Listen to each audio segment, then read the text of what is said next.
पहले जो है यहाँ रोहित कुमार असवनी जी का ये चुनाव कैंपेनिंग में जो उनको मार दिया गया है, तो उनका सहयोगी है, तो क्या कुछ हुआ था बताइएगा। तो सर ये घटना पहले उनका पता दे दीजिए, कहाँ के थे, क्या कुछ, तो सारा चीज बताइए। देखिए, ये मूल रूप से महसवा पंचायत के पकड़ी गांव वार्ड नंबर 17 के रहने वाले थे रोहित कुमार मनी उर्फ असमनी यादव जी। इनकी पत्नी प्रेजेंट टाइम में वर्तमान में मुखिया थी, महसवा पंचायत की मुखिया हैं, निधि कुमारी जी। रोहित कुमार नगर परिषद त्रिवेणीगंज से वार्ड नंबर 18 से वार्ड पार्षद का चुनाव लड़ रहे थे।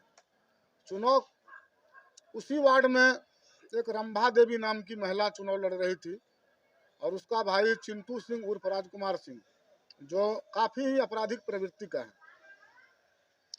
उसने चुनाव प्रचार के दौरान इलेक्शन से 10 रोज पहले भी धमकाया था कि तुम यहाँ चुनाव क्यों लड़ रहे हो। पोस्टर उस्टर को फाड़ दिया गया था, रोहित जी के पोस्टर को।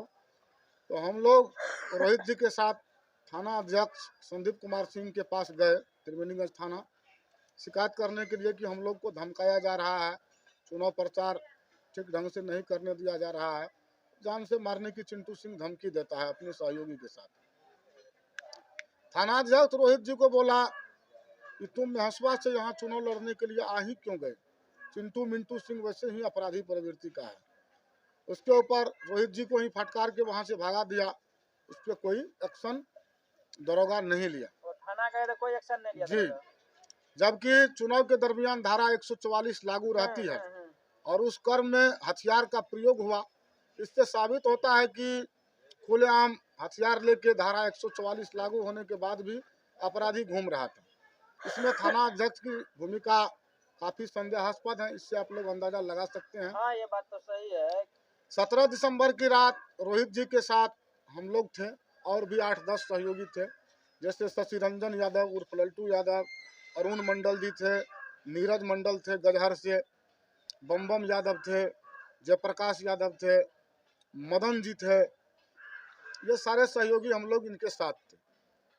रात्रि की 9:30 बज रहा था, 17 दिसंबर की रात की बात है। हम लोग को भूख लगा, खाना खाने के लिए हम लोग अपना चुनाव कार्यालय जो जनता रोड में Rohit fuel centre petrol pump के पास ही है, आमने सामने है, वहां हम लोग जैसे ही अपने कार्यालय के पास पहुंचे, चिंटू सिंह 8-10 की संख्या में 4 मोटरसाइकिल से पहुंच गया और हम लोग को घेर लिया। 2 हवाई फायर किया। कुछ मेरे साथी लोग दहशत के मारे इधर उधर भागने लगे। रोहित जी भी भागने लगे, लेकिन उसको आगे से घेर कर चिंटू सिंह उनके पेट में गोली मार दिया। दर्द से छटपटाने लगा। मेरी जो मुखिया जी हैं निधि कुमारी, वह भी वहां पर मौजूद थी। तभी ये अपने पति से बिलख कर रोने लगी। चिंटू सिंह के द्वारा इनके ऊपर भी 2 गोली चलाया गया, जो ईश्वर की कृपा से इनको नहीं लगा। हो हल्ला हुआ, बहुत सारे लोग वहां जमा हुए। रोहित जी को लेकर के अपने प्राइवेट गाड़ी से, जो गाड़ी वहां लगी हुई है, मुखिया जी की गाड़ी है, उस गाड़ी से हम लोग अनुमंडलीय अस्पताल त्रिवेणीगंज आए। वहां से प्राथमिक उपचार के बाद दरभंगा मित्रा इमरजेंसी हॉस्पिटल में रेफर कर दिया गया। अगले दिन 18 तारीख को उसका ऑपरेशन हुआ। ऑपरेशन सफल भी रहा, लेकिन डॉक्टर का कहना हुआ कि गोली इसके किडनी को टच कर गया। वहां से हालत गड़बड़ाने के बाद 20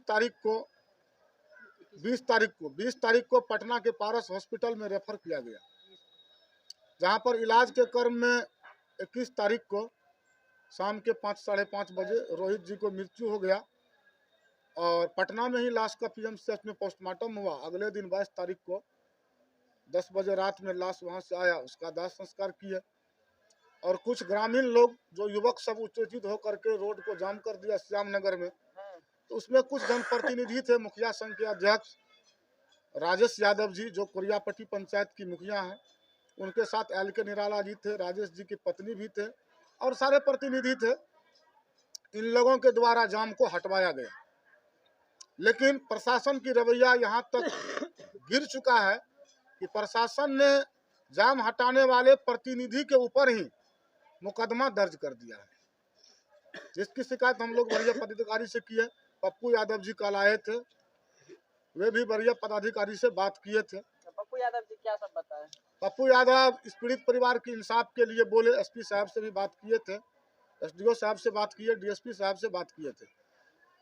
तो ये घटना बहुत निंदनीय है, अपराध चरम सीमा पर है। सरकार की लॉ एंड ऑर्डर व्यवस्था धूलमूल है।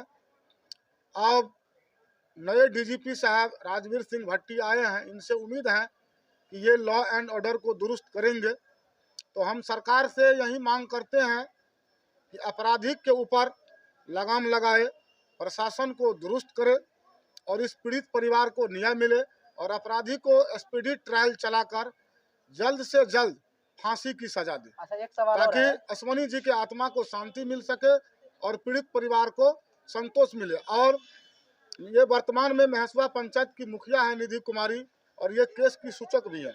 इनको खतरा है कि अपराधी के द्वारा इनको भी कभी मरवाया जा सकता है और इस केस में जितने भी विटनेस हैं, गवाह हैं, उनके जान को भी खतरा है। इसलिए प्रशासन जल्द से जल्द, हम प्रशासन से यही मांग करेंगे कि निधि कुमारी जी को सुरक्षा गार्ड जितना जल्द हो मुहैया कराए। थाना में जो आप लोग दिए थे, अश्विनी यादव जो गए थे, कि लिखित में दिए थे या कि नहीं, मौखिक दिए थे, मौखिक दिए थे। तो ऐसे में प्रशासन फिर बोलेगा मेरे पास कोई प्रूफ नहीं है, तो फिर आप? प्रशासन तो वैसे ही शराबबंदी एक्साइज विभाग का काम है, गाड़ी जांच करना ट्रैफिक का काम है, लेकिन ये लोग शराब से पैसा वसूली में, गाड़ी चेक करके पैसा वसूली में लगे रहते हैं। तो इन लोग को लिखित देने से भी क्या फायदा है? जब आदमियता रहते तो मौखिक में भी ये कार्रवाई कर सकते थे या बोल सकते थे कि भाई तुम लिखित में आवेदन दो। इस तरह की कोई बात नहीं बोली गई। इसलिए इस थाना अध्यक्ष की भूमिका, प्रशासन की भूमिका संदेहास्पद है। आपको क्या लग रहा है, प्रशासन मतलब जो कि अपराधी की तरफ है कि मतलब जानबूझ के किया है कि अपराधी तरफ ही कैसे है? देखिए, 5 अपराधी गिरफ्तार हो चुका है। प्रशासन, जहां तक सवाल है, इसमें डीएसपी साहब की भूमिका अहम है। डीएसपी साहब खुद मॉनिटरिंग करके 5 अपराधी को त्वरित कार्रवाई करते हुए गिरफ्तार किया है, लेकिन उनके जो और अपराधी अभी फरार हैं, जिनको हम लोग पहचान नहीं सके, अज्ञात हैं, वो अपराधी अभी तक फरार है। इसलिए मुखिया जी निधि कुमारी के ऊपर जान का खतरा अभी भी बना हुआ है और प्रशासन उनके गिरफ्तारी के लिए अभी कोई कार्य नहीं कर रही है। लेकिन 5 गिरफ्तार हो चुका है। उसमें 5 का नाम है राजकुमार सिंह उर्फ पिंटू सिंह, जो आदर्श मोहल्ला त्रिवेणीगंज के रहने वाले हैं। रोशन पोदार हैं, वो भी आदर्श मोहल्ला के हैं। दीपक रजक हैं, वो भी आदर्श मोहल्ला के हैं। और एक है मोहम्मद उजैर आलम उर्फ गुड्डू, जो महेशवा पंचायत के वार्ड नंबर 11 के ही रहने वाले हैं।